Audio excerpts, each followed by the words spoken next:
Merci, κοπλιμά, Μικηλτή μου. Δεν λέω καλά λόγια, εγώ είμαι στρατιωτικός και τα λέω τσεκουράτα. Ne diyorsun κοπλιμάν?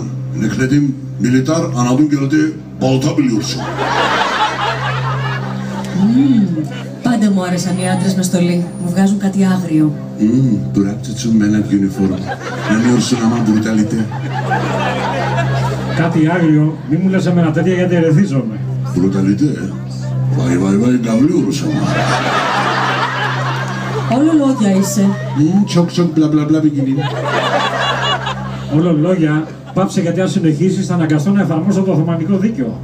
Bla bla bla. Sus. Ne diyorsun ama? Kolombo babacığım. Φαλοκράτη. Bıçaklandan. Πόρνη τώρα θα δεις τον Χριστό Φαντάρο. Kara kahpe. Ne diyorsun ama? Allah diyar mı?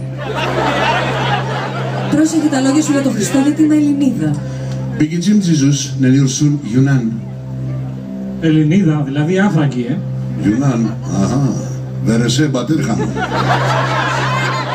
Σε βλέπω σε υπερδιάγερση, έχεις πάρει Viagra. Ne diyorsun patladı ama? Pηγητζίμ Çeçuteleferik?